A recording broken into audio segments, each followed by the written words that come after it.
Hey, everybody, and thank you for joining us. I am Drew Armstrong, the executive editor of Endpoints News and your host of Post-Hoc Live.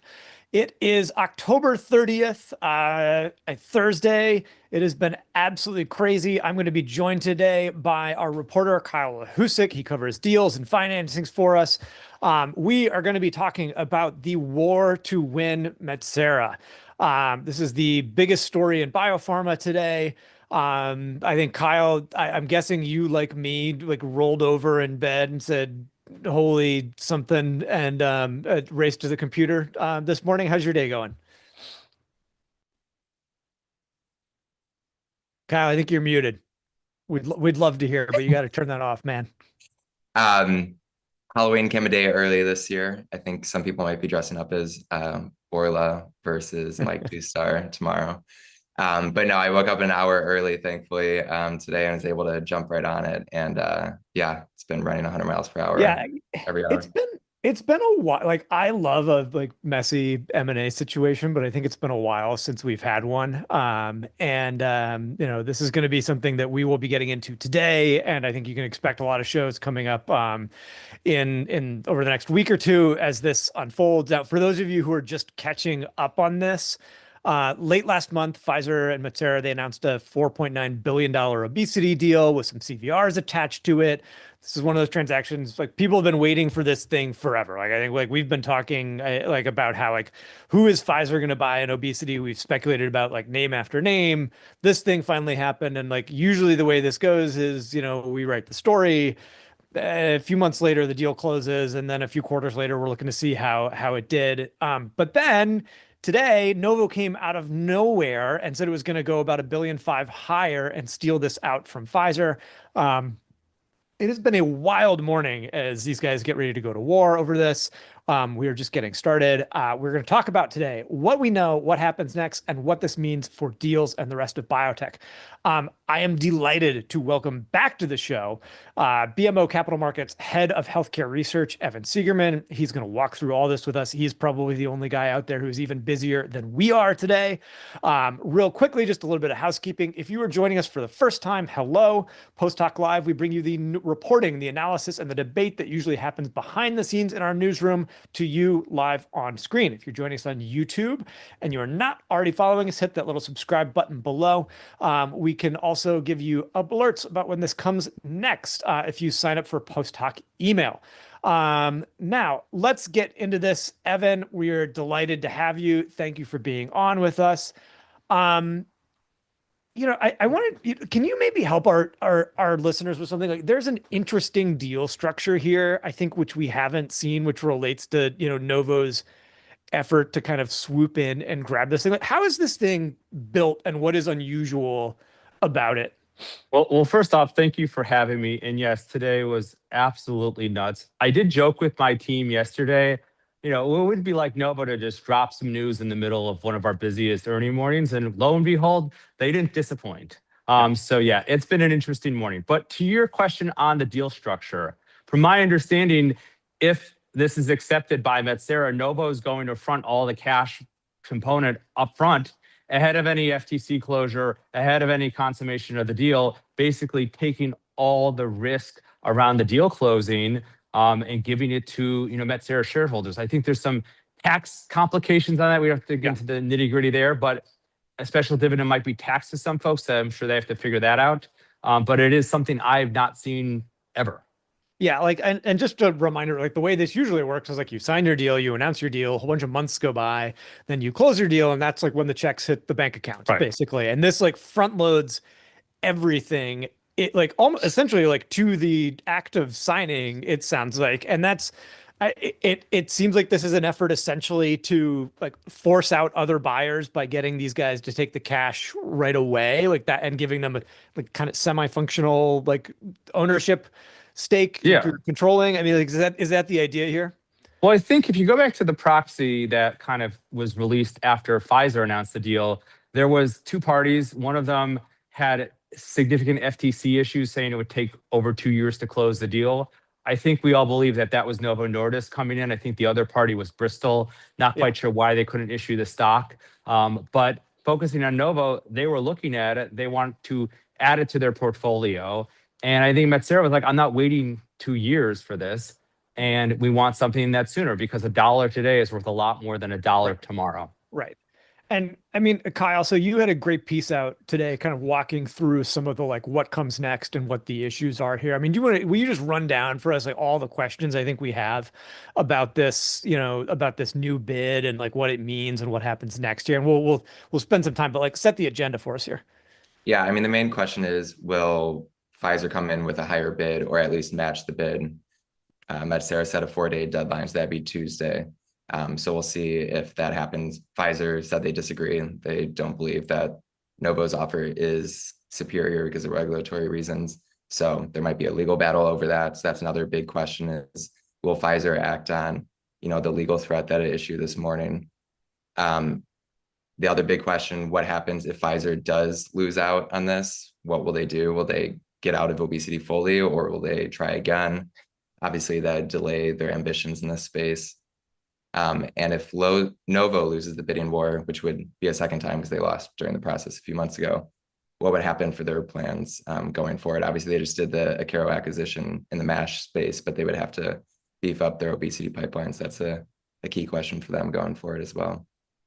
Evan, I mean, is this thing worth more than like, I don't know. Every time I always view stuff like this as like when this busts out in public and you've got two bidders, like this is the start, not the end.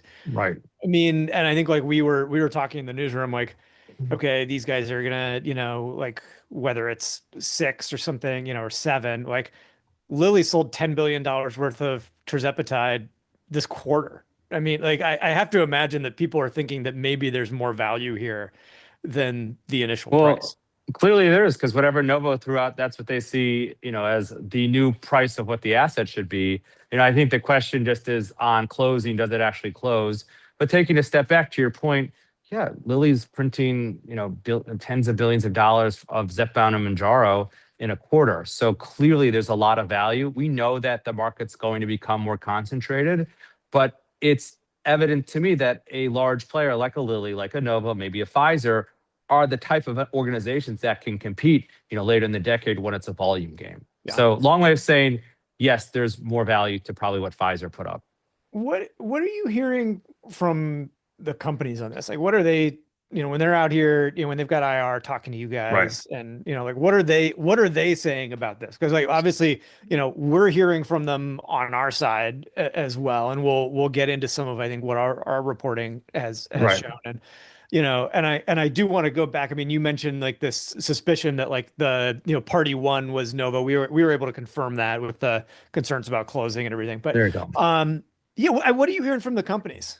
So on the Novo side, other than saying, way to just add to my morning, they really want to add to their obesity pipeline. And it's not that there's issues with their current assets, but I think that they want to remain competitive when you have Lilly with just asset after asset after asset, from orforglipron to tirzepatide, retatrutide, eloralintide, their amylin. They have so many assets in development. I feel like Novo was just, it was semaglutide, oral semaglutide, or CagriSema, and maybe amycretin later in the decade. So they just needed to beef up their portfolio.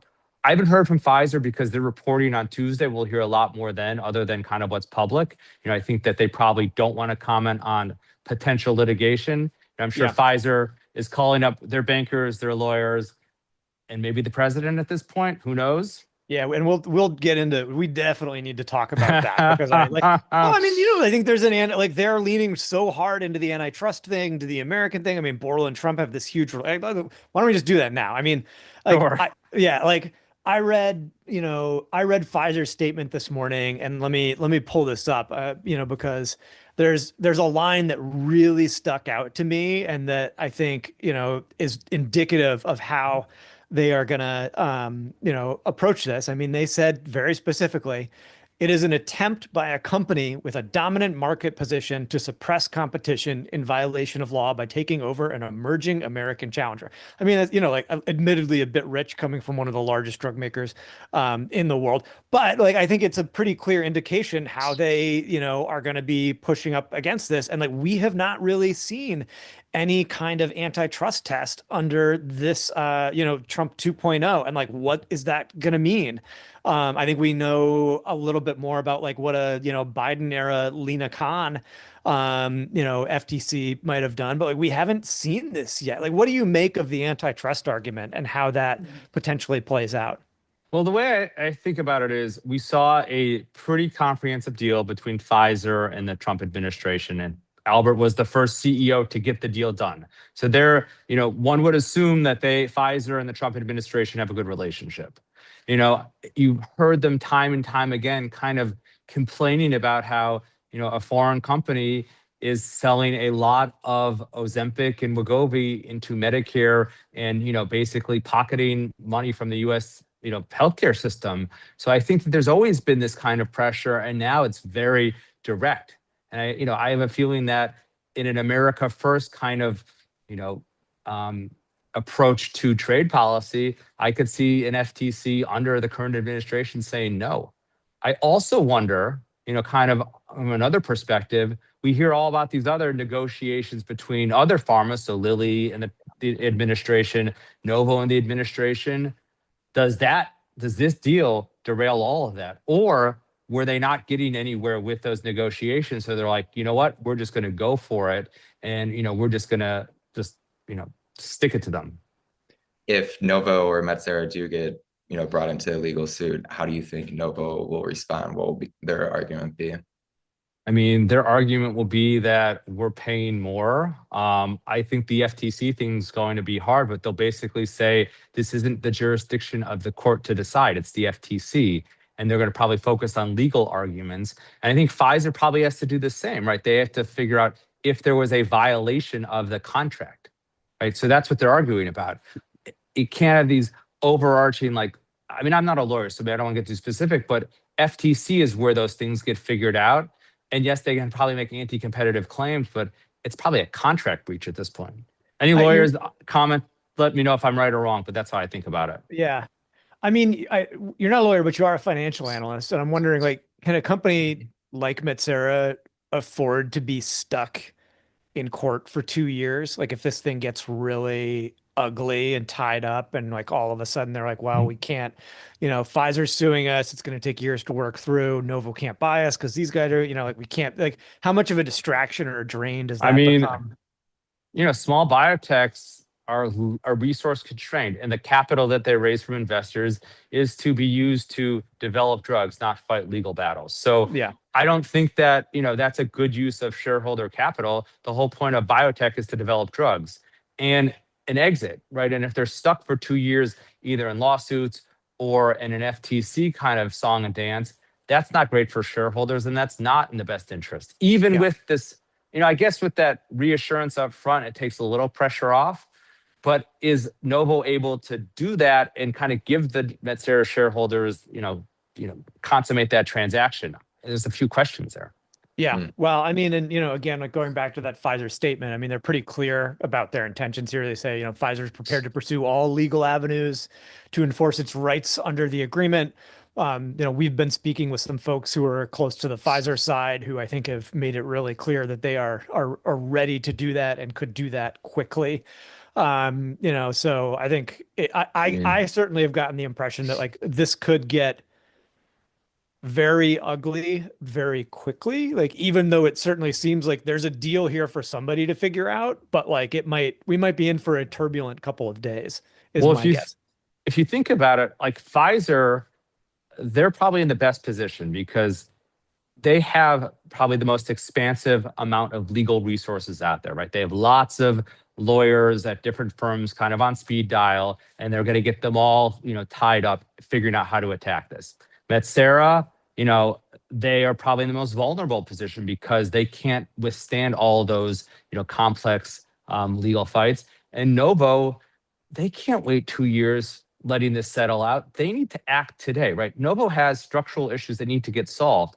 And, it's just a 2-year legal battle is going to be a hangover that does not, that you don't get relief from until what, 2027 at this point?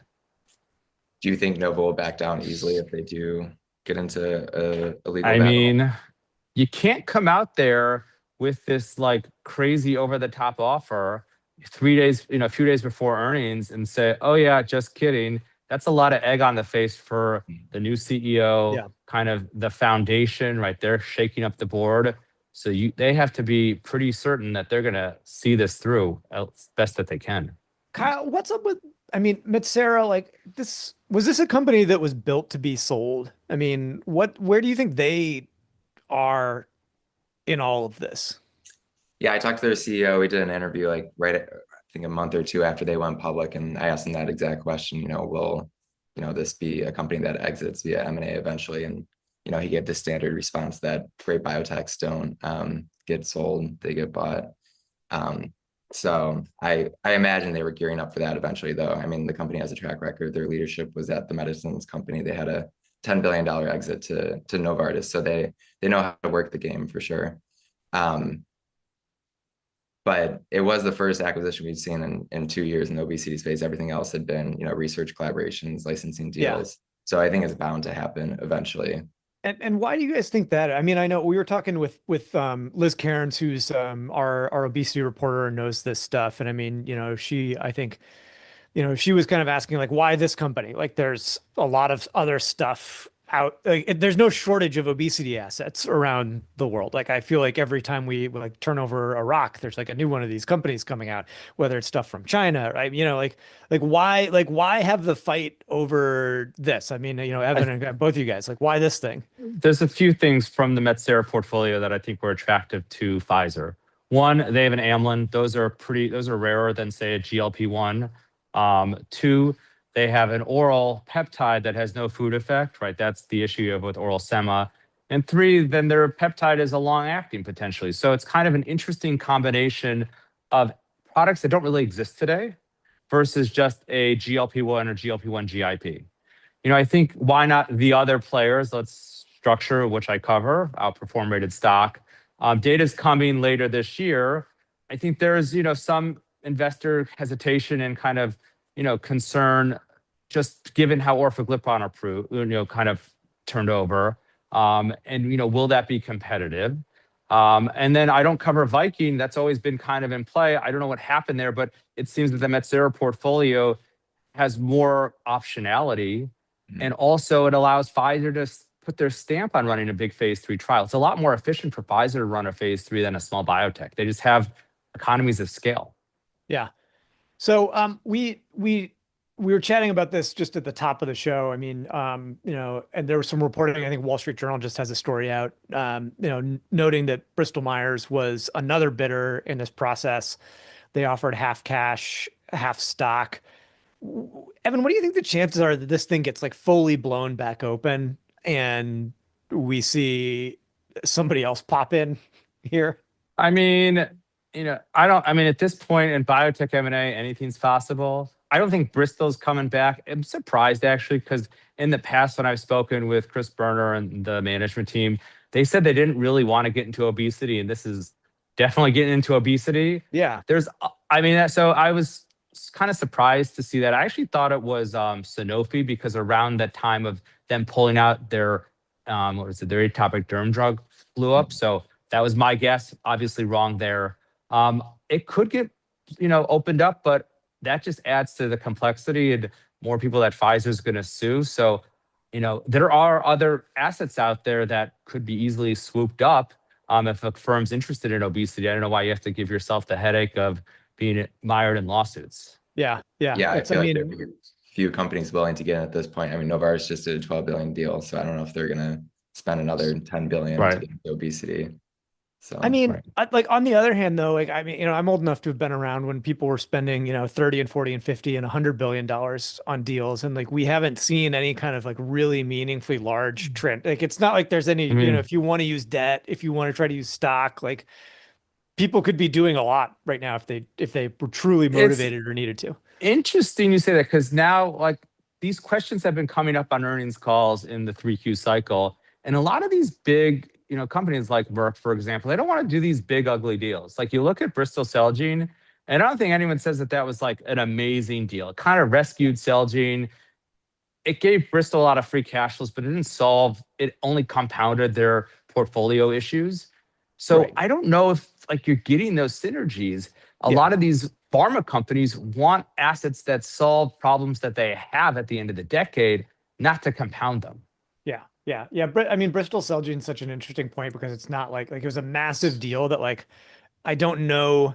I mean, I don't view this from a financial analyst perspective, and so take this all with a grain of salt. But like, it doesn't feel like it was the type of deal that was transformational that like reset the trajectory of the company in some really meaningfully way. And we think about them so differently post Celgene as pre Celgene. Not at all. All it did was give them another. They had a lot of free cash flows from Revlimid, but everyone was like, all right, this is going to go away, so I can't have a high multiple on the stock. And it did not do anything to structurally change the issues that Bristol had. I think it made it worse. Yeah. Well, I mean, you brought this up earlier, but like the big wild card here is Washington. And I know like Kyle and I have been like chatting, and we've been talking with some other folks on the team here, like what this means.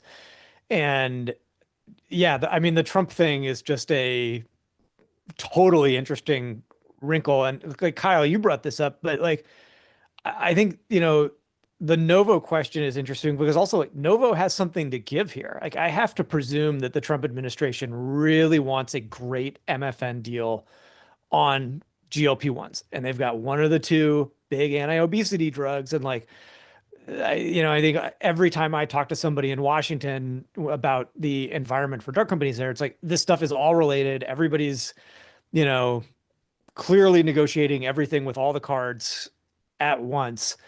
And even though Borla and Trump are quite close, I think like that's another interesting piece of this. And like it just makes it so potentially unknowable, like how the Washington aspect of this might play out.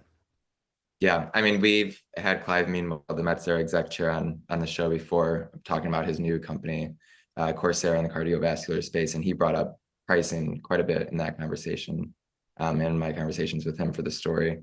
So I think pricing has always been a big factor for Metsera. So I think if they work with Novo, they could maybe be willing to work on that front. So there's some. Evan, what are you watching for next year? I mean, like, what do you think this next is year, be? next Like, week? Just think about the next few days. Like, it's like next week. I mean, literally, I have Pfizer reported Tuesday, Novo reported Wednesday. So like, we're going to get some answers, or we're not going to get answers. But I think Pfizer's going to have to address something like this on their call. It's probably going to be talking points if they're suing them. But I think Novo is going to lean very hard into it because they're going to have to convince analysts, investors, and the market and regulators that this is a good deal. And that is their first kind of point of, being able to deliver the message. So buckle up. I honestly think when it comes to a deal in DC for Novo Nordisk, I thought they were going to give a little on pricing, get some Medicare access, and maybe get the compounders off. I feel like maybe now at this point, it's let the deal go through. We'll give you pricing and Medicare. All right, if you want that at some point. Yeah. If you're an investor, how do you feel about this? Like, I mean, when you're talking to people who have money at play here, like, what's their take on all this? Because like, this doesn't feel, it feels like there's a lot that could go wrong here. Well, I think at the end of the day, Metsera is going to get taken out, right? That a deal will close. It may take a while. I think that, people are happy that deals are happening, and they're probably happier that deals are happening with a bit of chaos versus no deals whatsoever. Obviously, want things to be smooth, and there's a whole, I have a whole client base of people who do like risk arbitrage. They're trying to figure out if deals close, so they're making money on this or losing it potentially. But I think from a sentiment perspective, deals are good and bidding wars are even better because that means that assets are really, that are high quality, have a lot of interest. Mm-hmm. You don't think there's risk here though? Like that something, sorry, Kyle, you don't think there's risk here that gets like that this thing gets tied up somehow and, it doesn't close? I think just from a sentiment perspective, the fact that there are deals is a good thing. There's total risk that this could get tied up. I mean, lawsuits, injunctions, waiting for regulators. Oh yeah, that's not great for a Metsera or a Novo Nordisk investor. I mean, same thing with Pfizer, because what do? They need these assets in-house so they could start developing them, as quickly as possible. So I think to all the parties involved, there is a incentive to a quick resolution, but it's pretty clear to me, Pfizer's just not going to be like, oh, okay, oops, we missed that one. Do you think the aggressive, unsolicited approach is a sign of the new leadership style of Mike, And do you also think this could lead other biotechs to maybe be less willing to engage in talks with Novo and potential collaborations or acquisitions? Ooh, that's a great question because, Mike and Novo had all the information on Metsera products from their, peak to do the offer earlier.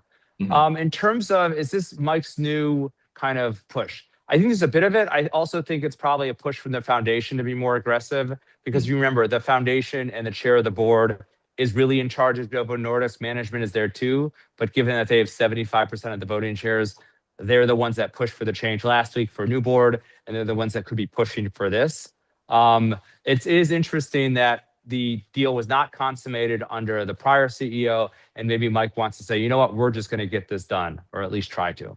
Yeah. Well, I mean, Kyle, you pointed out to me earlier, like this is the second deal in a row that like Novo has come back for, right? Yeah. That the other management didn't get. I mean, like they had a Nash deal that they walked away from and then came back to. Like these are not like the, conservative, dare I say, like boring, Novo that we've been used to in the past. Yeah. Evan, I'm curious, Metsera has 3 big readouts toward the end of the year, early next year. If this deal gets delayed, what do they do with those readouts, and how does that maybe shift, investors? Well, they're still, at this point, they're a standalone company. The material, they have to read them out. I think that's important. I mean, that is part of like being a biotech company. I'm assuming that if, there's a lockup kind of with Pfizer, there's always a breakup date. I don't forget what it is, but, the company that is ultimately the winner is going to have to go through with it. I mean, we had some interesting looks earlier this year, so we know that these assets probably work. And I'm sure, Pfizer was able to look at blinded data and make sure things are tracking in the correct direction. But yeah, that adds a little bit of a wrinkle. But I think by the time that data comes out, if your name's kind of on that, dotted line at the bottom of it, it's yours. Well, Evan, thank you for being on with us today. I Crazy suspect day. we're going to be calling you back next week, the week after that. I mean, this is just a totally, totally wild story. I mean, I'm having the time of my life. We got Pfizer on Tuesday, Novo Wednesday, and I'm meeting Novo management in London Thursday. Oh, and I'm back in Boston on Friday to meet with Vertex management. We'll call you up and check in after that. I think I'm on my 5th espresso and my first Diet Coke of the day, so we're just powering through over here. We'll look for sponsorship. Good. Yeah. Thanks, guys. All right. Well, thanks for being on with us. Thank you, everybody, for joining us today. We will obviously keep following this closely. Check out our coverage today. Kyle's great work, Liz's great work, more to come. We'll have an antitrust story out hopefully later today. You can find everything on endpoints.news and by subscribing to our newsletters. The recording of this conversation is going to live here on YouTube. We'll also have it up on Spotify and Apple Podcasts. If you have already signed up for our Post-Hoc newsletter, you'll get notifications the next time we have a show. We've got a great one tomorrow. We're going to be talking about N-of-1 gene editing. It's going to be a fantastic, fantastic show. Ryan Cross, our science correspondent, is going to be on with me. And if you're not signed up, go over to endpoints.news, and top right-hand corner, hit the little reader profile link, and then preferences, and then activate Post-Hoc. You can also follow us on X, LinkedIn, YouTube, Spotify, and Apple Podcasts, and Blue Sky by searching for Endpoints News. Huge thank you to our producer, Nicole Wetzman, who makes this whole thing happen behind the scenes, and our amazing engineer, Nat. We will see you the next time news breaks. I'm Drew Armstrong, executive editor of Endpoints News for Post-Hoc Live. Thank you so much.